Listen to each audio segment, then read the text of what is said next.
Okay, so that's the title of the lecture. And so I'm also going to give problems. I just write it down during the talk. And please do it whenever you get time, maybe during the tutorial or something. Yeah, okay. So many of you have come to ICTS before, no? These schools. How many of you have come before? Yeah, a lot of them. So if I ask you this question, how long does it take to go from, let's say, ICTS to airport?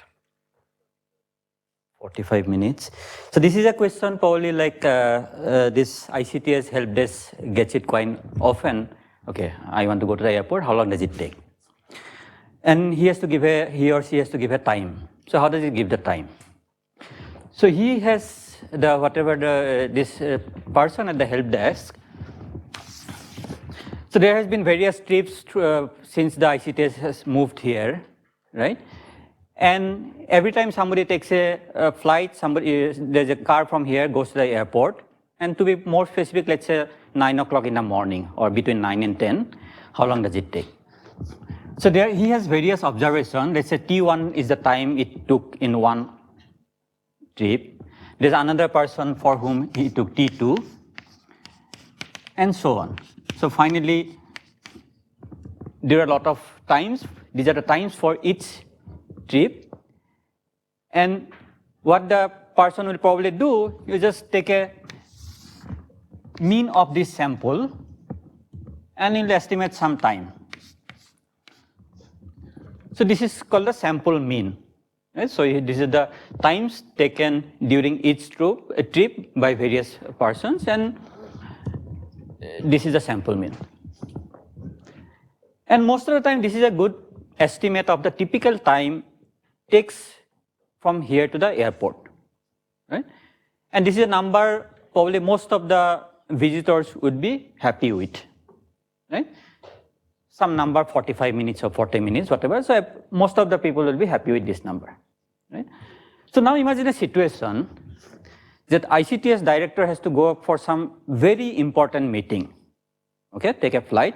Maybe the outcome of the meeting, depending on that, it depends on the future funding of RRI, this ICTS, okay? So he cannot miss this meeting. So is it a good time to consider? So it's not a very good time to consider for that case. So what is the number the director should consider then? So you look at all the times during the past trips and look at what was the maximum time it took, right? Because sometimes it was T1, so you look at the time, T1, T2, Tn. So these are the time for various trips, and you should consider the maximum of that time. So why maximum? Because that's the maximum delay during the past, let's say 5 years or something, right? Plus something more maybe, but that's the worst case scenario during the whole whatever past 7 years or something, right? So that's the time one should consider, right? So that's the sample mean and that's the sample maximum, okay? Of course, for ICTS probably the funding doesn't depend on one meeting or missing one flight, but this can be a crucial quantity. For example, some student is going to appear for an exam, right? So you know the typical time to go to the school every day, but suppose you miss typical time plus minus something, but suppose you just arrive a little bit late. For day-to-day activities, it doesn't matter, right? But on your exam day, suppose there is a cutoff, says you cannot enter the room after 1 hour, right? So then this is not a very good quantity to consider, right? So what you should probably consider is that during that road, what was the maximum delay during 1 year or last 1 year or something, right? So this is called a typical events, and this is called the extreme event. So this is the maximum. Typically, similarly, you can also consider some quantity called minimum, but let's consider on the maximum, okay? In fact, I know somebody who missed some exam because didn't arrive on time and then the exam hall was closed, right? So this is a very important quantity for some cases, okay? Suppose you want to make a you are a civil engineer and you want to make the storm weather drain, the drain on the road. Right? So what is the good quantity to consider, this one or this one? See, most times during most rains, there will be some typical rainfall and that rainwater goes to the drain, okay? But once in a while, there will be very heavy rain, right? And if you just consider that, if you just build that drain, which only takes a typical amount of water, there will be a flood in the city, right? And you don't want to have a flood in the city. And probably what you should consider is again the maximum of the rainfall during let's say last 5 years or something, right? So unfortunately, I think people don't consider this one, and that's why you see all this flooding in Bangalore, especially whenever there is a heavy rain, right? Is there any case that when T bar would be considered T bar? Is there any case so that the average sample mean? Yeah, so sample mean, most of the time the sample mean is a good thing, no? Like for example, what is the temperature, if we say that what is the temperature in June in Bangalore?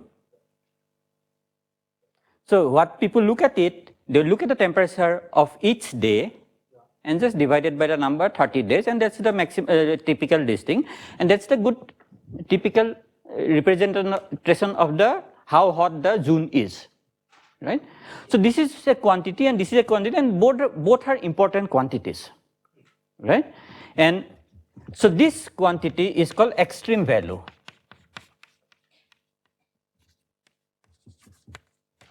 And this one is the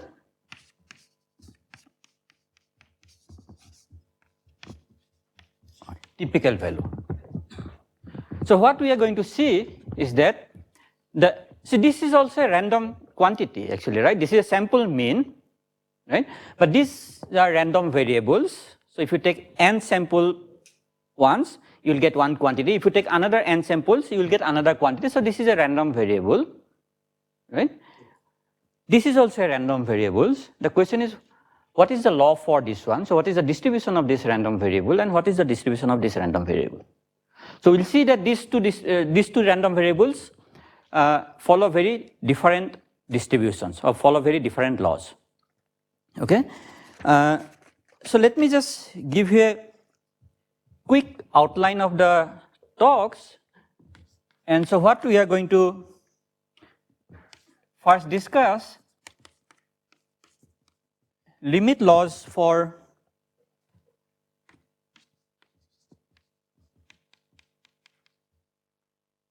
let's say sample mean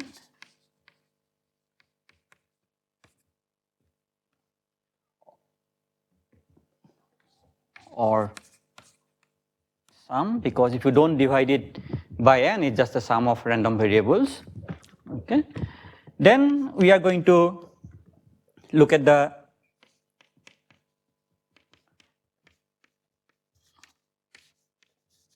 for extremes. So limit laws means that if you take this quantity and scale it with certain way, suitable way, then in the limit when n goes to infinity, that quantity, scale quantity goes to an independent distribution. The distribution of that quantity goes to an independent distribution. So this is what called limit distribution. Then we are going to consider something called, so you have this extreme value, and how many values are there near the extreme value? Okay, so this is something called near extreme events. And then we are going to discuss something called records, statistics. So that's the plan of the lectures. Okay, so I'm going to define when we come to this record statistics. Okay. So now what we are going to do, so what is the law for T bar? So what is the distribution of T bar? And what is the distribution of T max? Okay. So first let's look at this one. So I think probably most of you know what is this one, but let's just look at this distribution first. And then we are going to look at this and then see that these two actually follow very different distributions. Okay. Right? So if you have any questions, please stop me. So of course, these times are bounded. These are just the positive variables. But let's just consider general random variables, which need not be bounded by 0. So let's just consider a random variables x1, x2, xn. So let's consider a set of random variables. And let's consider these are independent.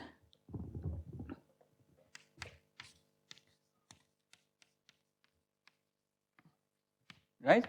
So there's this each random variable, they are independent of each other. You draw them independently, irrespective of the previous value, and identical.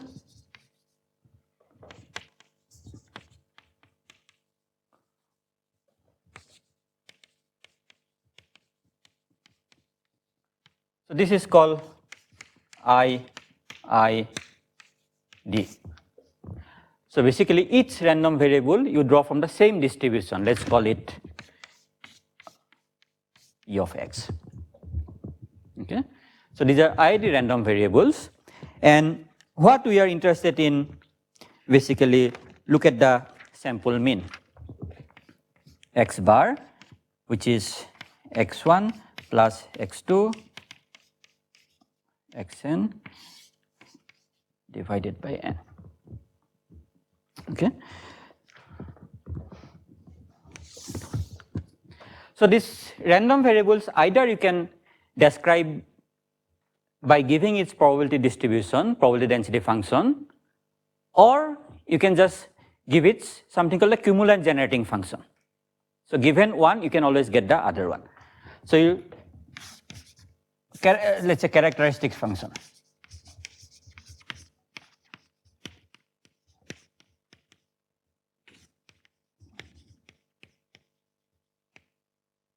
So that is defined by expectation value of e to the power I kx.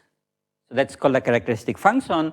So this is nothing but exponential of I kx, this dx, right? So you see that this is almost like a Fourier transform of p of x, and you know that if you know the Fourier transform, the other one is just given by the inverse Fourier transform.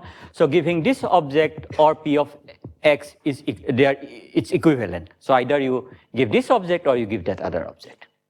Okay, and this one also one can write. So this will be some function which is a function of k. And this one, let's write something called g of k. Okay, whatever the function you get, you just write it in exponential form. And this g of k is called the cumulative generating function.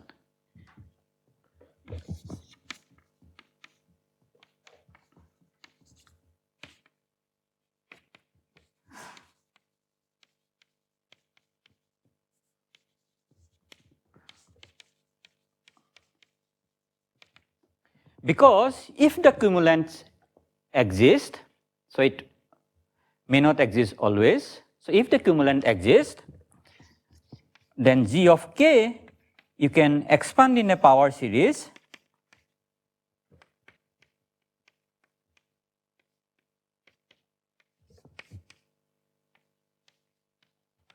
so this is called the nth cumulant.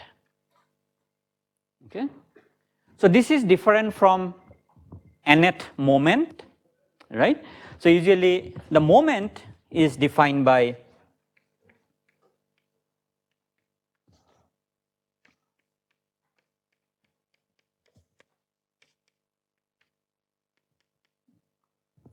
so this is different from that. So this is called a cumulant. C, sorry. So this one is called cumulant. So if the cumulant exists, so in the sense that if I have this function, if I can expand in this series, so that's what it means that cumulant exists, then you can write down this function in terms of this cumulants. Okay?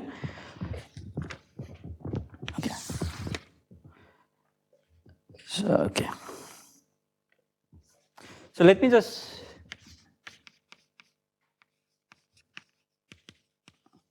give the first exercise. So show that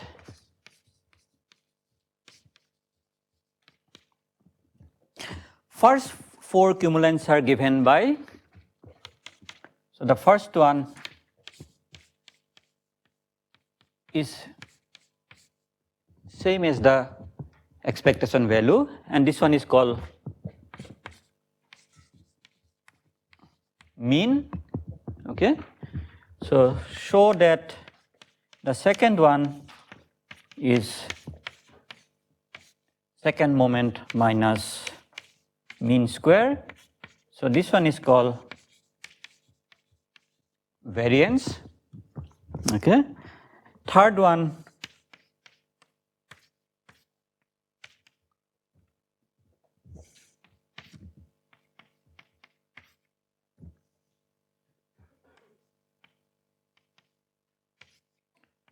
is given by this, and so this one is called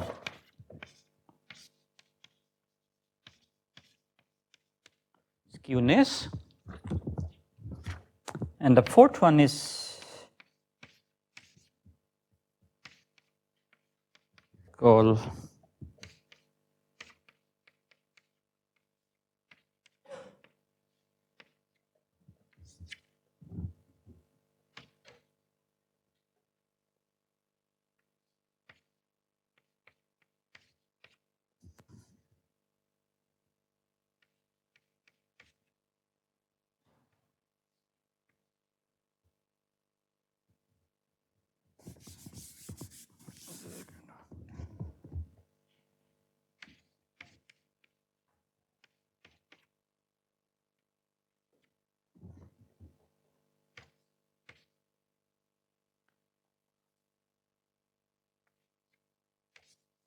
is the variance and the square of the variance. So this is called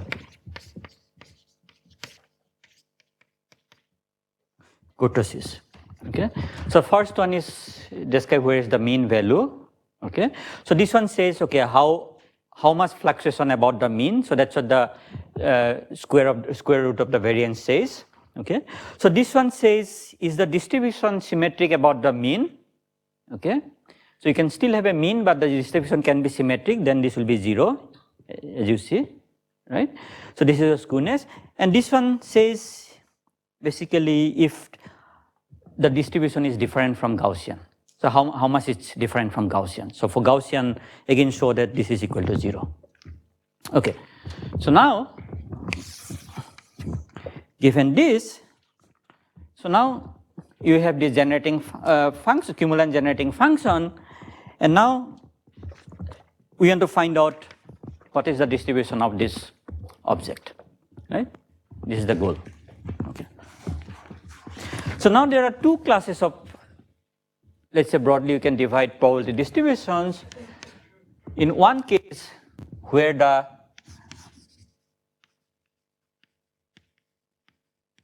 variance is finite. So if you take a distribution for which the variance is finite, right? So this is how you define the variance, right? So in this case, so as you see that this is the x2 will be the variance. So it's given by, if you take 2 derivative of this object, that will give you the variance, right? So if you take d with respect to ik, 2 derivative of this function, right? Then this guy will go away, and then if you put k equal to 0, so this gives you the variance.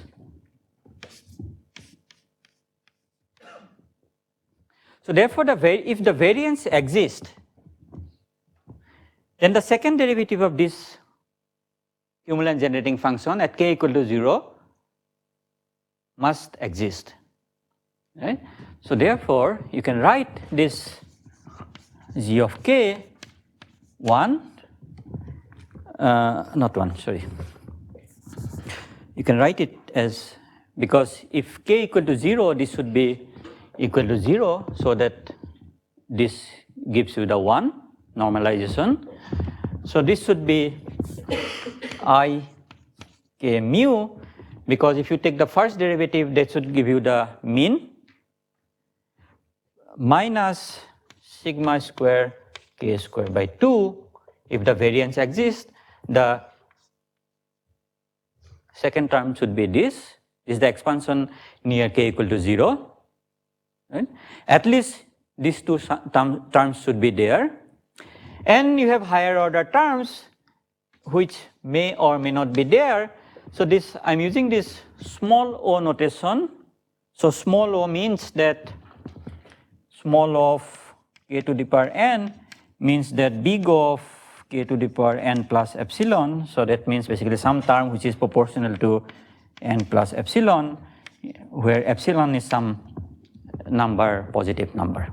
Okay, this epsilon need not be integer. Okay,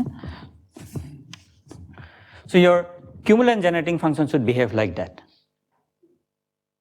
Okay, and then you can expand. So now you can see that even to find out this object, distribution of this, so you can again consider the characteristic function of this object. Okay, so what is the characteristic function of that object? E to the power I k x bar, right? So this is equal to e to the power I k. We're going to just write down this expression. So there is 1 over n, and then x1, x2, xn, and the expectation value of this, right? But if these are independent variables, right?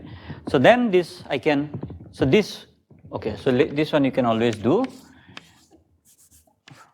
Product I equal to 1 to, let's call it j equal to 1 to n exponential of I k by n xj. So you can always write it as a product. Now if they are independent variables, then each term in the product you can evaluate independently, right? So this one, it means that you can actually evaluate each term independently.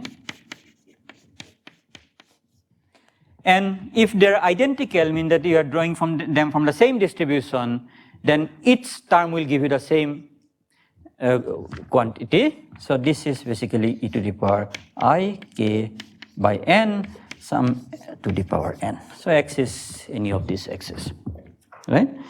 So now this one, as we told, that this the cumulating this one is given in terms of this cumulating generating function.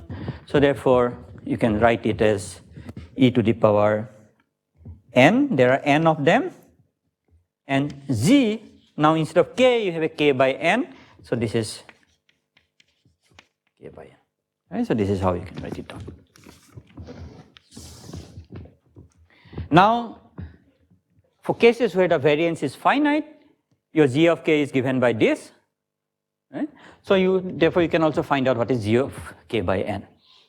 Right? So what is this object? N times g of k by n. First term is I k by n mu times n. So it's the same term, I k mu. Okay. Second term is k square by n square, and then you are multiplying by n.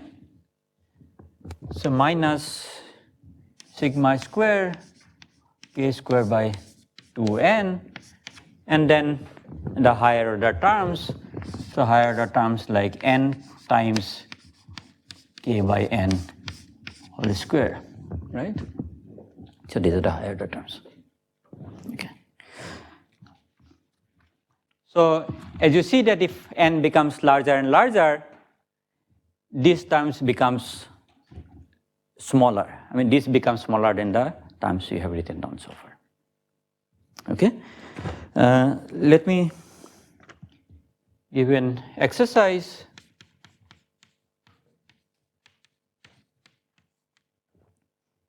Okay. So consider random variable x, which is drawn from this distribution. 1 by sigma square e to the power minus half sigma square x minus mu. So consider a case where your random variables are drawn from a Gaussian distribution with a mean mu and variance sigma square. Okay. Compute the characteristic function. Show that e to the power I kx is given by I k mu minus sigma square by 2. Okay. So show that for a Gaussian distribution, this is the characteristic function.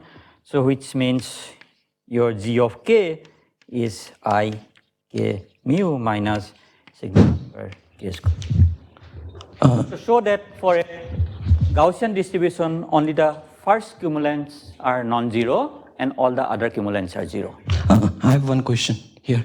Yeah. So in that ngk by n, Yeah. why are we retaining the second term? Which one? This one. No, yeah. Because we'll see. See, this is the term what is the second term? In a cumulant generating function, what is the second term? Yeah, what is the second term? Okay. So that's the variance, right? The first term says where is the mean. So if you just keep the first term, it will just state that, okay, this is your distribution will be just a delta function around the mean. You also want to know the fluctuations, right?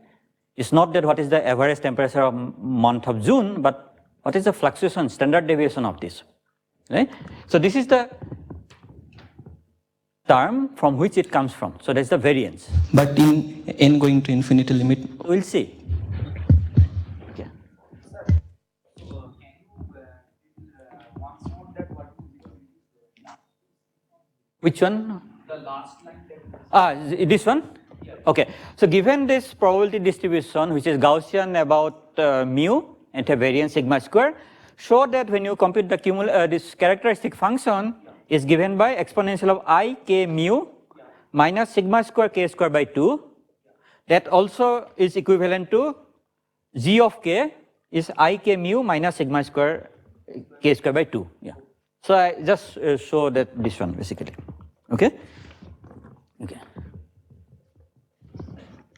So now,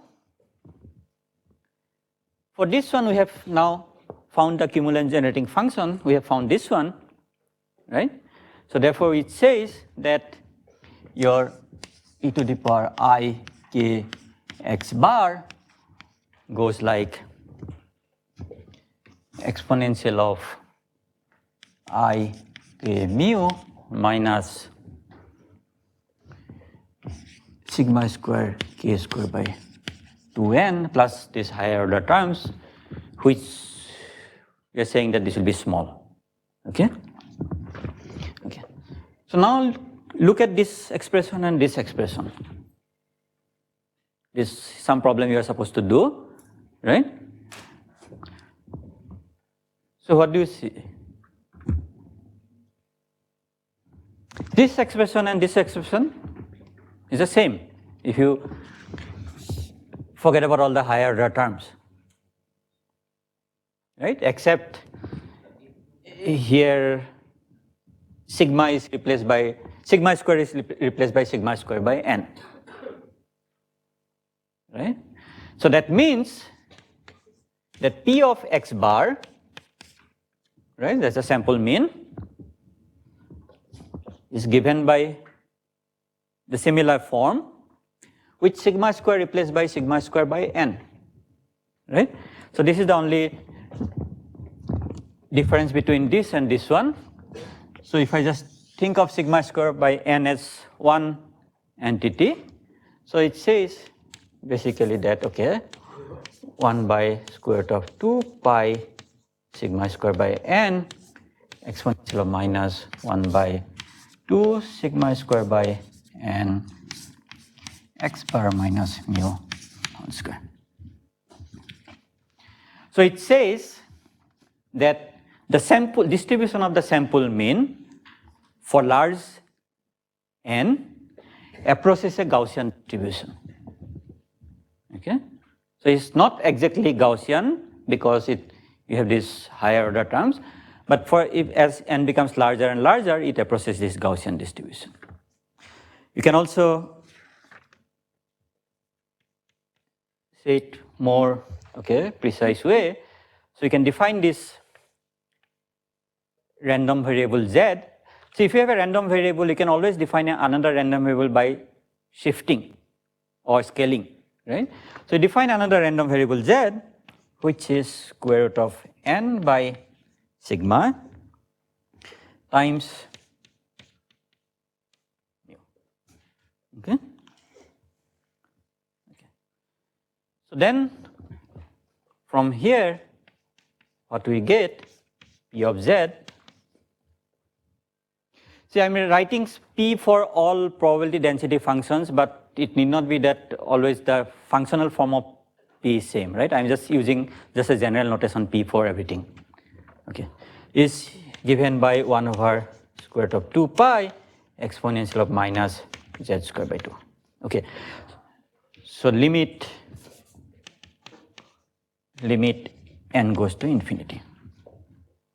So actually you can keep this higher order terms and look at in terms of this variable and see that in the limit n goes to infinity, this goes to an independent distribution.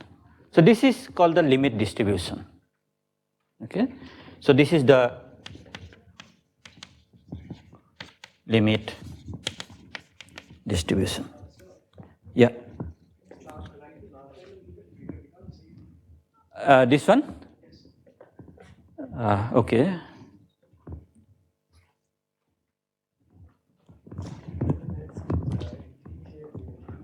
Maybe you just, yeah. Huh?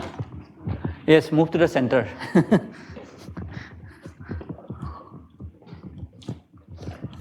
Okay, so this one, okay, so you can also see in a different way. So if you look at this object, where was this? Okay, this one. So in terms of this variable, now it becomes, because you have multiplied by square root of n, so here it was already 1 over n, so it was like x by square root of n. So if you define, okay, so if you can see limit n goes to infinity, check that n times g of k by square root of n minus I k mu square root of n by sigma. So if you consider this quantity where g is whatever it is given by that, so this is equal to minus k square by 2. Okay. So therefore, if you look at in the scale, so it says that if you have this sum, okay, instead of mean, if you have this sum, so there will be some fluctuations, there will be some mean and there will be some fluctuation. So if you look at the fluctuation at a scale of square root of n, then that object and shift the mean, that object becomes a n, the distribution of that becomes a n independent distribution in the limit n goes to infinity. And this is called central limit theorem. Okay. Okay. So it says that for any distribution, for any random variables for which the variance is finite. So if you look at the sample mean or if you look at the sample sum, for large n, that approaches a Gaussian distribution. Okay, so there's another exercise. Let me just give you.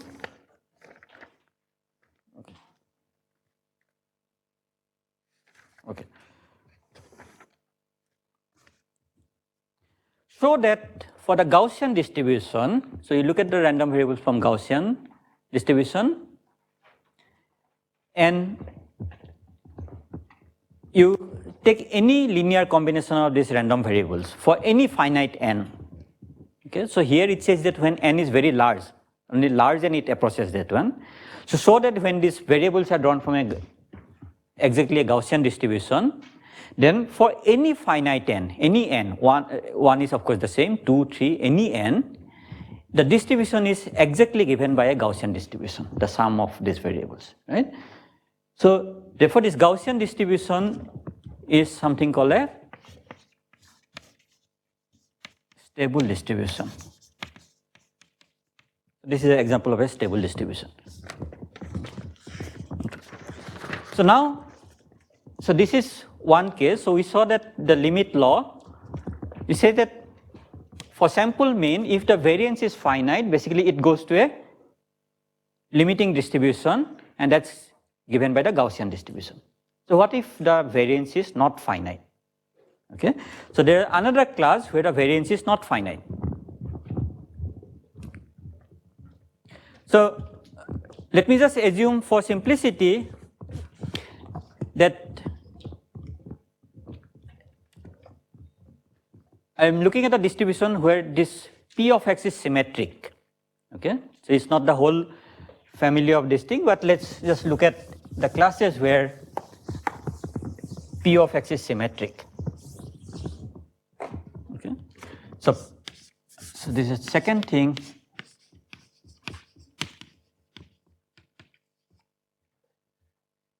Is infinite. Okay, variance doesn't exist. Okay, so we only focus on distributions which are symmetric. Okay. Okay. So if the variance is for symmetric, of course, the mean is 0, right? Mean is 0. Now, since the variance is not finite, it's infinity, but we know that it's given in terms of the second derivative of the cumulant generating function. Yeah.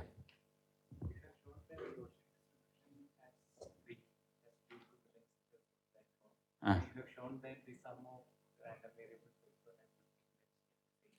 Yes. But why is the converse? Because if you have these two cumulants only, you will get back the same distribution because it's both way, right? It's like a Fourier transform, no? If your Fourier transform has some particular form, your inverse Fourier transform is also unique, right? It's just a uniqueness.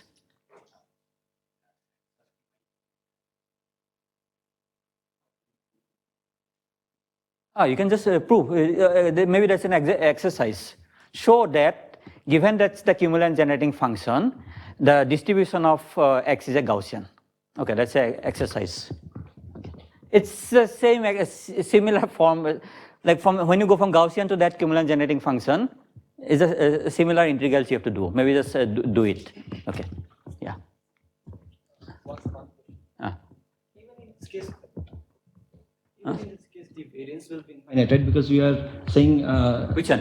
The variance is finite. Why? You two derivatives. No, because you said like it has to scale as root n, right? But in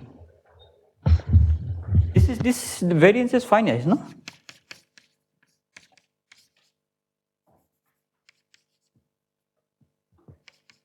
If you take k equal to 0, it's just sigma square.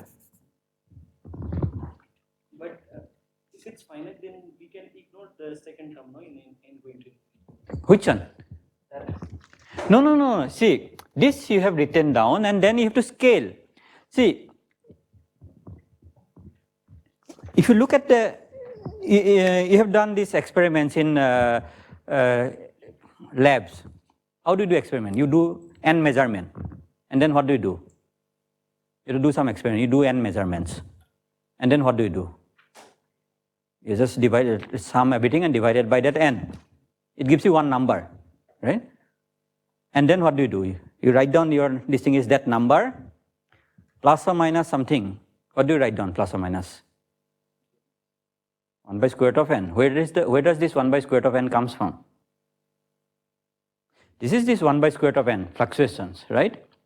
So that's why you see this Gaussian fluctuation when you do some experiment and you look at all, you measure something, I don't know what do you measure, but every time your value what you find will be different. So what is the distribution of that value, for example? This is Gaussian, no? Usually it will be some mean and then Gaussian about that mean, right? Yeah. Okay, so where are we? Okay, so this is the case. So now, what kind of form g of k should be? It should have, say that, okay, mean is 0, so the first derivative is anyway 0, so the ik mu term is not there. So what should be the second term? If it is k square, then if I take two derivatives, it will give me something finite, right? So it should be something, okay, since it's symmetric, it should be some function of mod k to the power some thing alpha. Okay, there might be some proportionality constant, right? Plus higher order terms, and we said that this again with our small o notation, it's just given by this. Now alpha should be something less than 2, right? Because if alpha is 2, if you take two derivatives, this will be constant, and then it will give you a finite variance, right? So if you have something which has infinite variance, it has to be less than 2, so then when you take two derivatives, it will be 1 by some k to the power alpha minus 1 by k to the power 2 minus alpha. Alpha is less than 2, k going to infinite limit, this will diverge, right? Because if you take g double prime k, it roughly goes like 1 by k to the power 2 minus alpha, that's a positive k, right? So now this goes to infinity as k goes to 0, right? Similarly for negative k. So therefore this alpha has to be something less than 2, so alpha is some number between 0 and 2. So in this case, the variance is infinite, okay? So if you have this, we can again do the same thing we have done. So we can again show that limit n goes to infinity, n times g of k by Cn to the power 1 by alpha, this goes to, there is higher order term, so you divide it by this one, then multiply by n, c, so it basically goes to minus k to the power alpha, and all the higher order terms disappears, right, in this scaling limit. So why alpha has to be bounded by 2? What happens if alpha is, let's say, less than 0?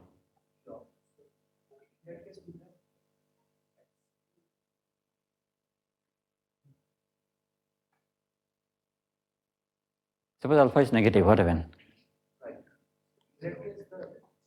G itself has to go to 0 when k goes to 0, because the way we have defined, right? Because it's just the exponential of ikx. When k equal to 0 is just the integral over the probability distribution, right? So therefore this g at k equal to 0 has to be 0, right? So therefore it has to be bounded. It has to bound it. Huh? Huh? Below it has to bound it by 1. Why? So this mean will also. Is there a problem? No, mu is equal to, right?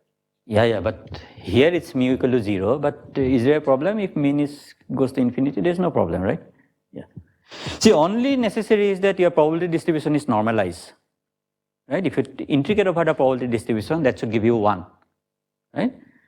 That's the only restriction for a probability density function, right? There's no restriction on mean. Mean can be infinity or whatever. Mean can be 0, but you can look at some quantity which is,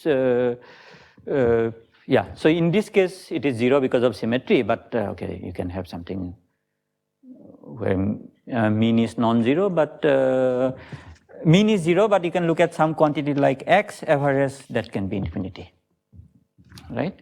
Yeah. Okay, so this is what you get, right? So this is what you get. So therefore, okay, let's look at here. So therefore, if you see that if I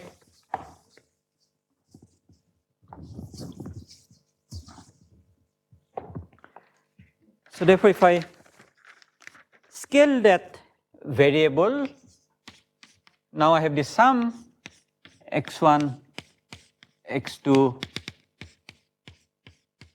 xn divided by, so earlier I was dividing by, with this new scaling, basically square root of n, right? Because this was divided by n, then multiplied by square root of n.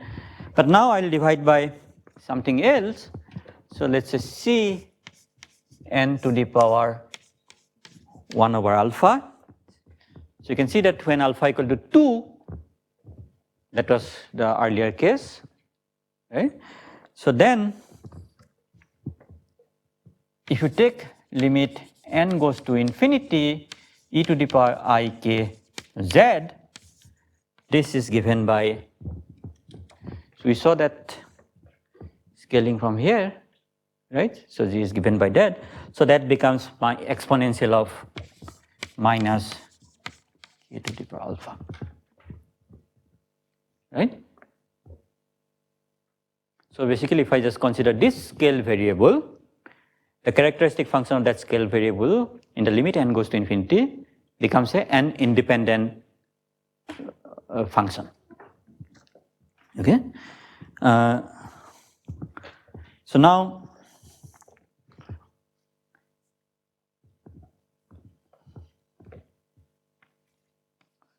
exercise.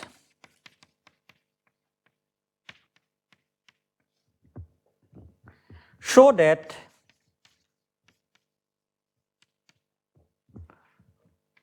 for any exponential I k x, any random variable whose characteristic function is given by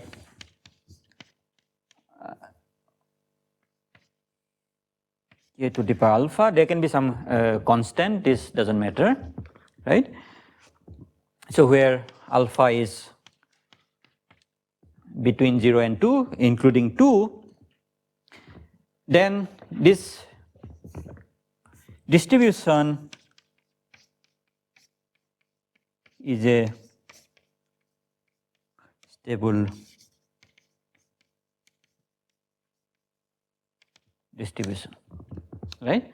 So in the sense that if I take, let's say, any number of them, let's say x and x1 and x2, I just take a sum of it, or let's say c1 x1 plus c2 x2, distribution of that observable will have the same distribution, or in other sense, they will have the same cumulant generating function with some scale. Okay. Okay. So all these distributions whose characteristic function is given by this form, these are called stable distribution. So alpha equal to 2 is the case where variance is finite, but otherwise variance is, this alpha less than 2 variance is infinity. Okay. Let me just give another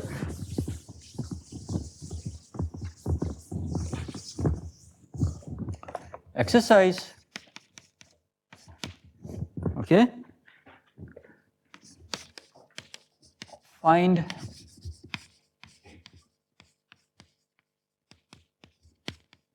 characteristic function of this distribution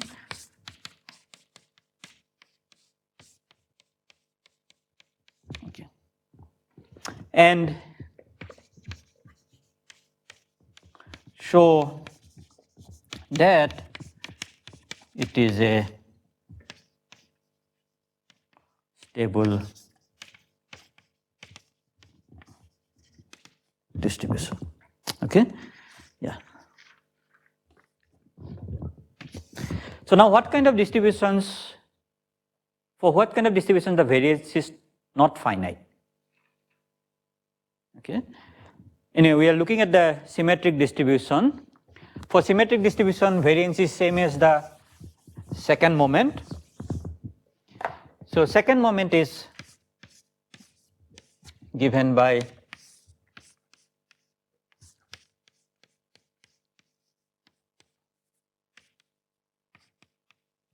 this one, right? So for symmetric, this is also the variance, symmetric P of x. Okay. So now for what kind of P of x, this integral is not finite. You see that there is this x square, right? So as long as this P of x decays faster than, so let's look at just the, so if P of x decays faster than, let's say P of x goes like 1 by x cube, faster than this one as infinity. If the tail of P of x, right, for large x, if the tail decays faster than 1 by x cube, then it's x square, and this is something faster than 1 by x cube. So therefore, this integral is finite. It's a convergent integral, right? So as long as it's faster than 1 over x cube, it's a convergent distinct. Okay. At x cube, what happened?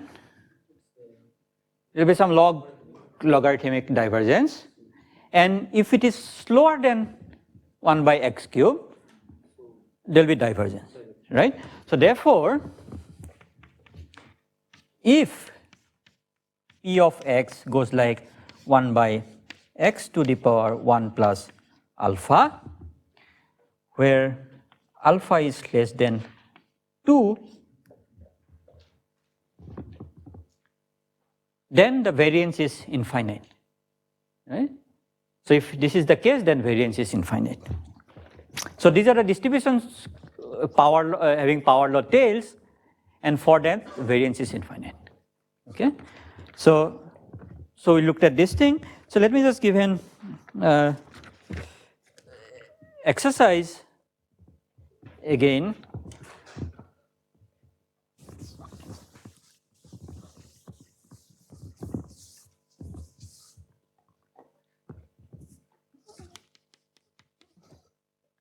If you have this, if P of x goes like 1 by x to the power 1 plus alpha 2, show that z of k is equal to minus k to the power alpha plus higher order terms. So when you put equal, all this, okay, there may be some constant, proportionally constant there, but okay, that you can just set it to 1, okay? And, okay. So therefore, all power law distributions which tail where alpha is less than 1, they go to a one kind of limiting distribution for the sample mean or sum, okay? So these are called Levy stable distributions, basically, okay? So this is the law, so these are the laws for this object. So how does a typical sample mean, how does a sample mean behave? Okay. Okay. Now, what about the maximum? Okay. So this one is just a, I guess, recap of probably you know already. Okay. So what about the maximum? So how does the maximum behave? So again, let's consider this set of n IID variables, okay, drawn from some distribution P of x. But now instead of this one, we are going to consider x max, which is the maximum value of x1, x2, xn, right? So each time you take this sample, there will be some maximum value and that will be different each time. And how does the distribution of this maximum look, okay?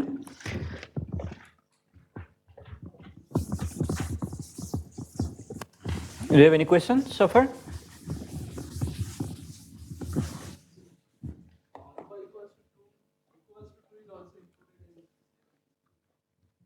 No. As you see, alpha equal to 2 is included in the stable distribution, but that alpha equal to 2 is not this power law with alpha equal to 2, right? So this power law alpha is less than 2, as we see that if it is x cube, then it will have logarithmic divergence, right? In fact, you can actually, okay, maybe just let me just give an example exercise. No, because sometimes it's useful to do one calculation where you can, I think I have somewhere.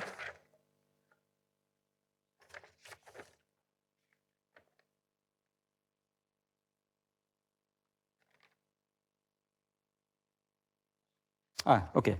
So let's take P of x is equal to 1 over 2, 1 plus x square, 3 by 2. Okay? That's a distribution where for large x it goes like mod x cube. Okay? So compute the characteristic function.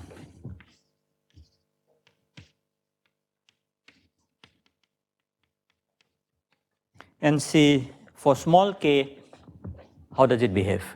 Okay, this is something where you can compute that integral for the characteristic function exactly and see how does it behave. Sorry.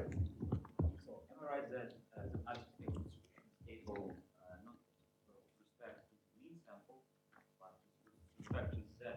Yeah. So it's Especially normalized better.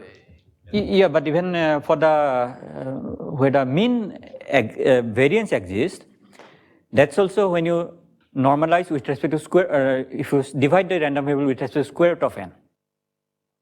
Right? If you divide by n, there will be fluctuations of order square root of n, 1 by square root of n. Right? So if you, it says that if you divide by n, the fluctuation will go to 0 in the limit n goes to infinity. Right? This one. So what does it mean? This is a Gaussian with a variance sigma square by n. So in the limit n goes to infinity, it becomes a delta function.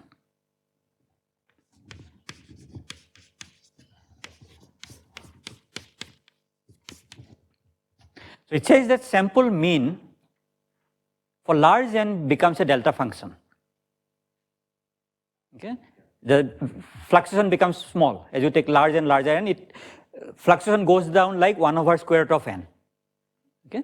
But if you scale with respect to that other variable, sum divided by square root of n, so that becomes a n independent distribution.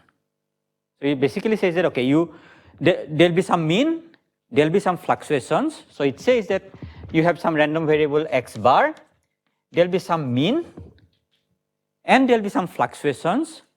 So fluctuations are order 1 over square root of n, and then you define some other variable z, and asking what is the distribution of this variable.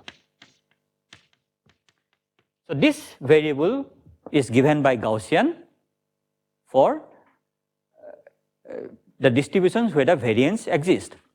But for other stable distributions, mean, okay, we are considering mean is anyway 0 there. So there will be some fluctuation. The fluctuation will be order 1 over n to the power 1 over alpha. And then there is a random variable which is of order 1, and the distribution of random variable is given by whatever the Levy stable distribution. So the distribution is called stable when you take, let's say, more than one random variables from that distribution and take linear combination of it. Then the distribution of that object with suitable rescaling is given by the same distribution. Right? So you can always scale, shift mean, shift fluctuation. You have to do a suitable rescaling, and after the rescaling, it's given by the same distribution. Okay, so now let's look at the maximum. Okay. So now what we are interested in, the probability distribution of this object, P of x max. Okay. So let's define, okay, let's call it Q this time, because it's in my note. So let's define, let UN of x be the probability that its maximum value is probability that x max is less than x. So this is the cumulative distribution. So any time the x max is less than some given value x, it just gives me 1. Otherwise, it gives you 0. Okay, and q n x dx. This is the probability that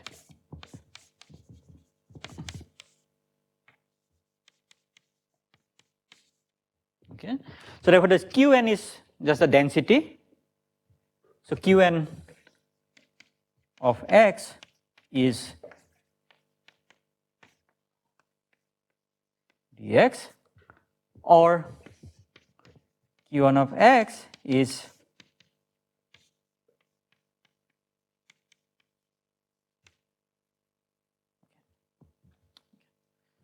so this is the probability density function for the maximum, and this is the cumulative density function for the maximum, a cumulative distribution function for the maximum. Okay.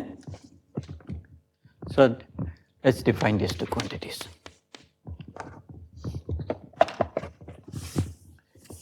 Now this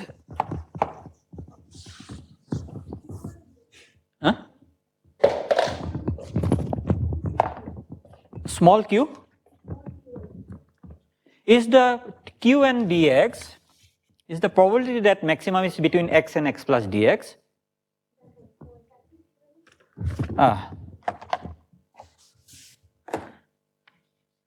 It's a problem going from P to Q.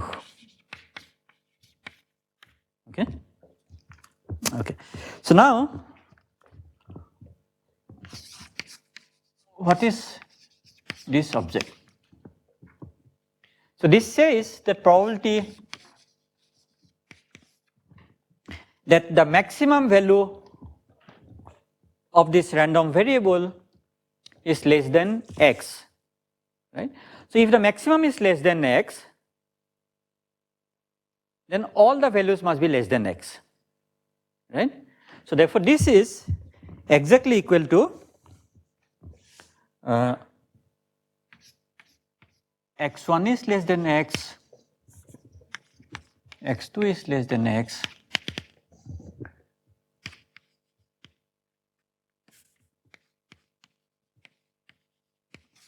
right? This just follows from here, right? If the maximum value is less than x, all values must be less than x, right? So now, so what is this probability? So if these are independent variables, right? And independent identical distributed variables, then this is the product of these probabilities. So it's a probability that x1 is less than x times probability that x2 is less than x, probability that xn is less than x. Okay. So now what is the probability that a random variable x1 is less than x, given that it's drawn from some distribution p of x? It's just this integral minus infinity to x py px prime, right? For each of these guys, right? There are n of them, so this is to the power n. Okay. So now this is again equal to 1 minus x to infinity px prime, right? You can always write this to the other way. Okay. So how does Q behave as a function of x?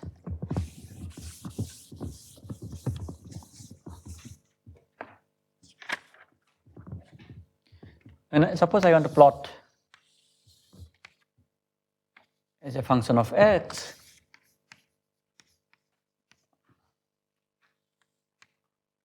how does it behave?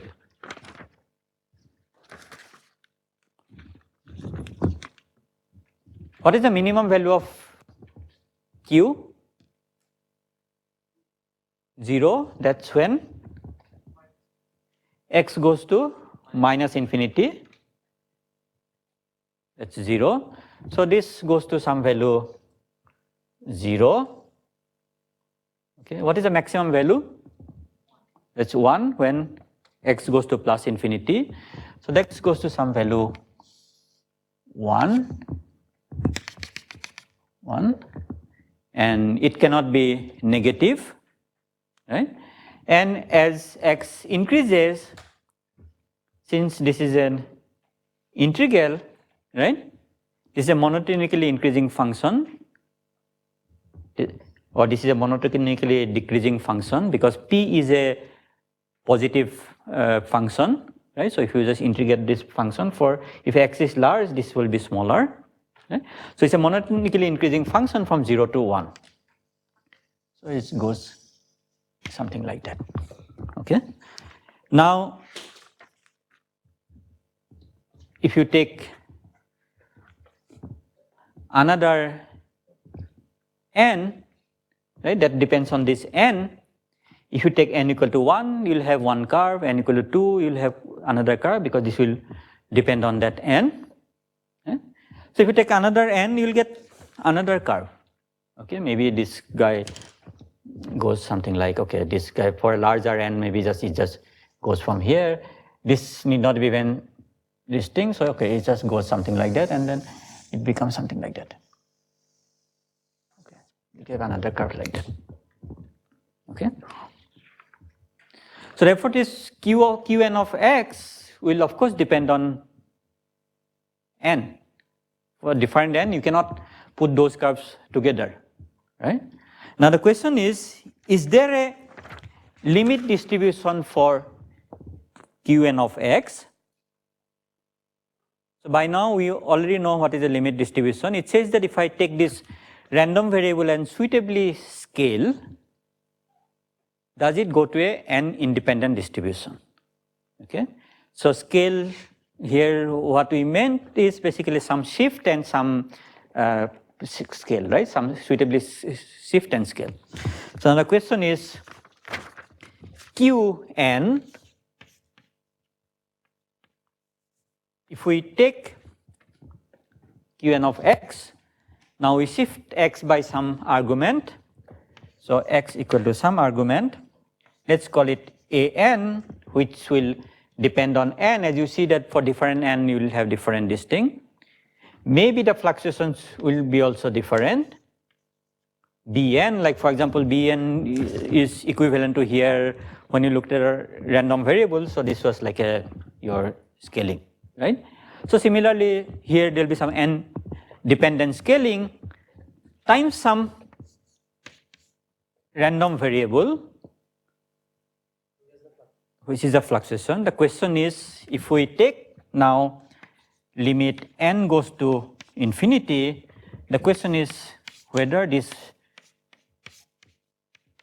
goes to an independent distribution. Okay. So if it goes to an independent distribution, then this is what we will call it the limit distribution. Okay, the limit exists. Okay. Okay. So now, okay, let me just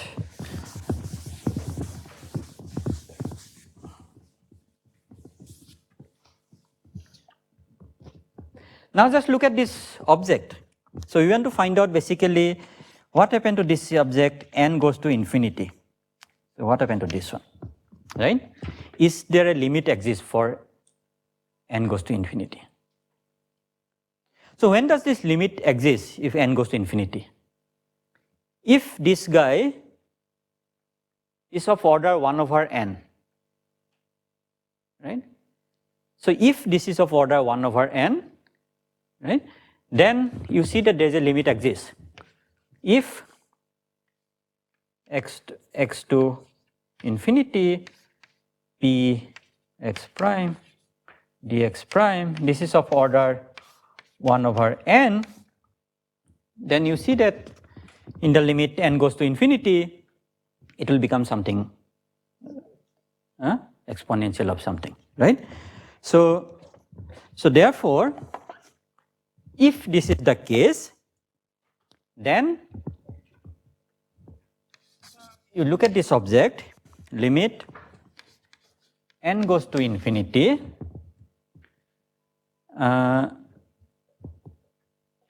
so x is your, so you're multiplying by n, right? We are looking at this object, we're multiplying by n. If this guy times p x prime dx prime, where the x variable also we have to scale now by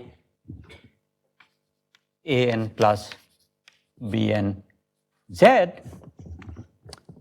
this is given by some function g of z. Okay. So if this is of order 1 over n, right? This is the requirement. It's saying that if this is of order 1 over n, then we saw that there is a limit, that limit exists, and that limit will be some function which is independent of n. Yet we don't know yet which is this function, right? And this also means that your f of z is just given by exponential of minus g of z, right? If this limit exists. Okay. Okay.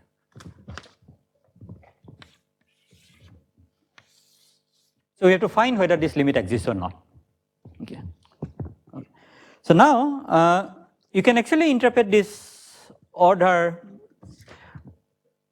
There's some, okay, since you know now that, okay, if this is the case, it will give you something. So heuristically, you can interpret this. It says that, okay, so what is this x? X is your this maximum, no? That's a cumulative distribution maximum, or if you look at the q of x, that's the maximum is between x and x plus dx. So that's basically the, it says that what is the, so you have this curve. If x is here, the q is 0, right? If x is very small on the negative side, q is 0. If x is very large, positive side, q is 1, right? That's not very interesting. So what we want to find out, basically the region where this q changes from 0 to 1, right? So this is basically the region we want to look at, right? So this is the region where if you plot the p of x, which is just the q of x, which is just the derivative of this one. So how should the derivative behave? So this derivative will be, okay, here it's 0. Here also it's 0 because this is this thing, so this is 0. So derivative should behave something like, okay, it goes something like that. Okay, there's something like that, and then there's a peak. Okay, there's some peak, and then it goes down, something like that, right? So now we are looking at, so x is, these are basically typical maximum value. Okay, so we are looking at that, and now for any typical maximum values, where does the maximum come from? So suppose you take 2 samples, you will get some maximum. You increase the number of samples, increase the sample size. Maximum will be smaller or larger? It will be larger and larger, right? So it will increase with x. So therefore, you expect that the maximum should come from the tail of your distribution. That's where the maximum come from. You have something, and if you draw more and more, you will have, that's why if you wait for longer and longer, you will probably have a larger flood, right? Okay, so the maximum comes from the tail of a distribution. Okay, so this one for large x, basically it says that, okay, this is the probability of finding a maximum somewhere in that range. Okay, and maximum is just the one event. So what is the probability of finding one event out of n? This thing is like 1 over n. So this should be basically like 1 over n. Okay? So this is the condition which basically says that, okay, the maximum is, this is of order 1 over n. So that typically corresponds to this region. Okay, so now I have a little bit of time. So let's just, so far I have not told you anything about this function g of z, right?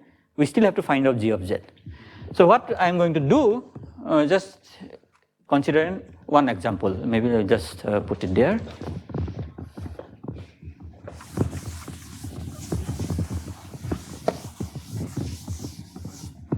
So let's take an example.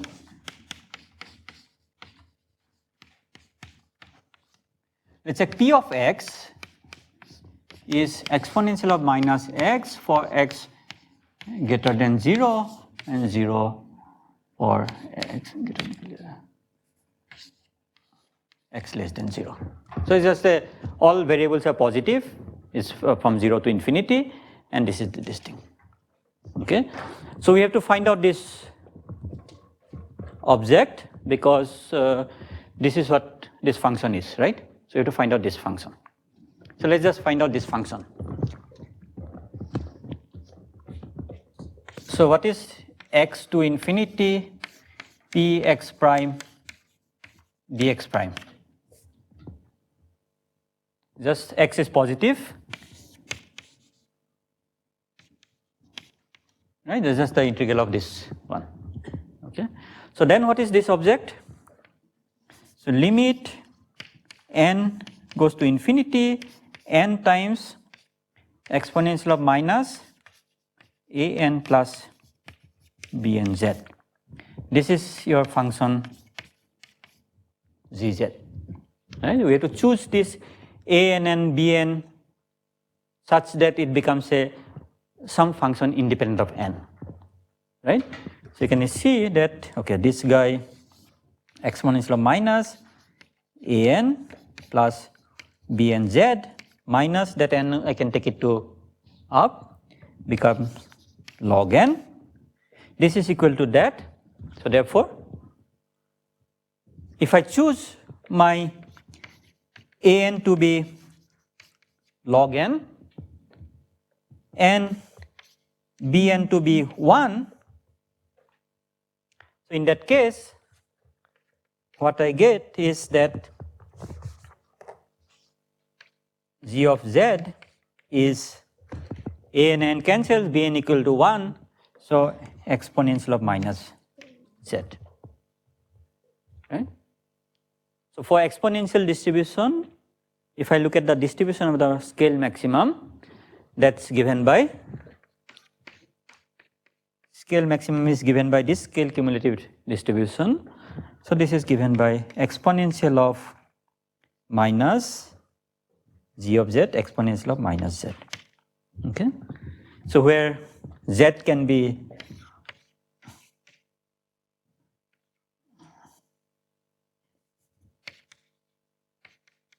anywhere, because okay,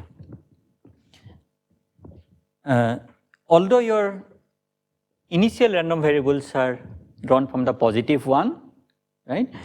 Because I have done the scaling, it has gone to an is of log n, right? So I have shifted to log n and looking at the fluctuation about that. So about the fluctuation, the minus fluctuation can be minus of log n, right? So that goes to infinity in the limit n goes to infinity. So therefore, this is what we get. Okay. So this is one example. Let me just quickly do another example. This one, let me just skip it. Okay, so for exponential, we have found a form.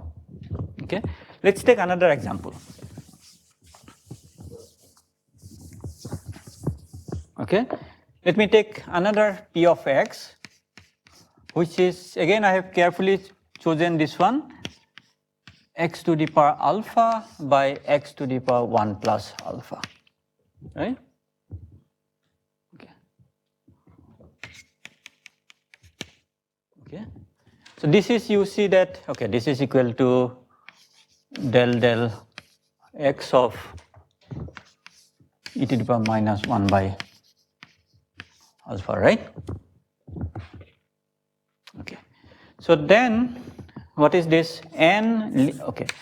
If I integrate it x to infinity px, this is given by as this one, x to the power alpha. Did I miss a sign?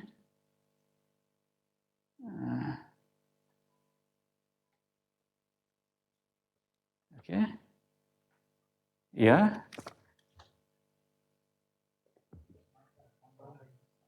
Yeah. No. What did I do?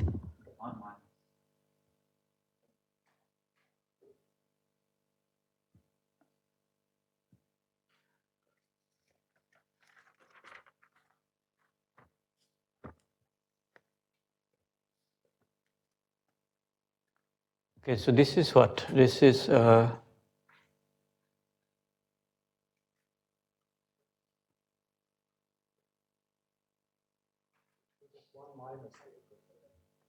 yeah, no, but what is this integral? This integral is just 1 by x to the power alpha, no? Minus 1, 1 minus. Yeah. It's equal to 0, yeah. No.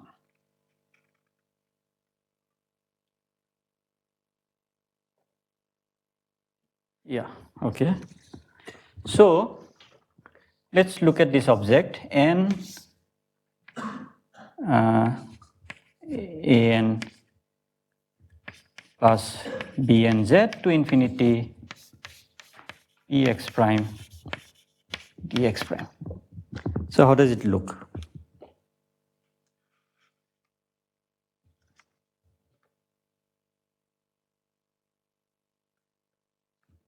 So this one is this guy. So there's this problem with 1.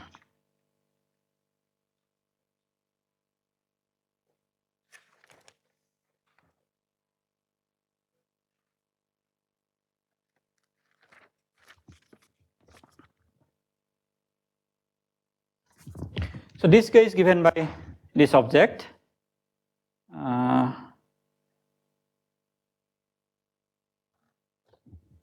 So this is n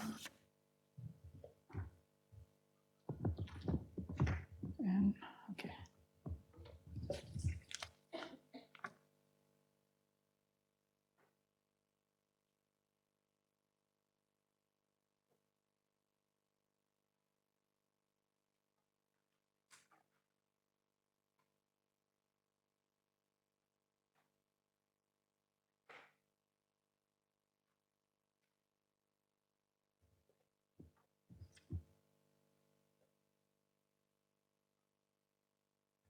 Okay, there's some problem actually, okay. Okay, let's consider, okay, I'll come back to this one. Okay, let's consider that this goes like 1 by x to the power alpha. Okay, so we'll see what kind of you get. Suppose this is given by 1 by x to the power alpha. Okay, the tail of because x goes to infinity, this should go to 0, and this is the large x, this is how it behaves. So this says that this is n 1 by x to the power alpha, and now you see that if you choose this is an plus bn z to the power alpha. So now you check that if you put an equal to 0 and bn is equal to 1 by n to the power 1 by alpha, n to the power 1 by alpha. So then you see that this becomes some function which is independent of n, and this object in the limit n goes to infinity, this becomes 1 by z to the power alpha, right? So this is what your g of z. So therefore, your f of z is exponential of minus 1 by z to the power alpha. So we have another form. Okay, so this is of course different from this function. Okay, let's just take one quick this thing. Let's take another distribution where p of x is 1 between 0 and 1 and 0. Otherwise, okay. So again, of course, this is bounded by 1. So if I now consider this integral, what do I get?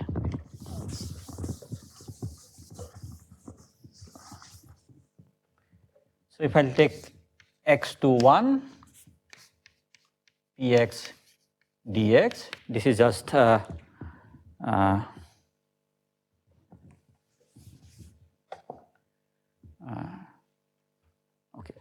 This is just 1 minus x, right? So therefore, limit. Which one? Okay. So this one now n x to 1 px prime dx prime is given by n times 1 minus x. So if you take limit n goes to infinity, n times an plus bn z by 1 px prime dx prime, that given by n 1 minus an minus bn z. And now the question is whether this is some function only of z. So you can see that if you take an equal to 1 and bn is equal to 1 over n, then this is just a function of z, and where g of z is just minus z, right?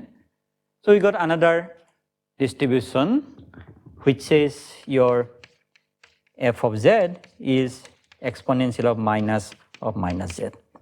And now your original variables are between 0 to 1, so z must be negative because you cannot go, so z is less than 0. So we have considered 3 examples, and each time we got a different limiting distribution. And the question is, suppose we just keep on doing that, you pick up another distribution, are you going to get the 4th one or 5th one or so on? Okay, so this is what we are going to do next time. Okay, so basically, see if you for each variable, if you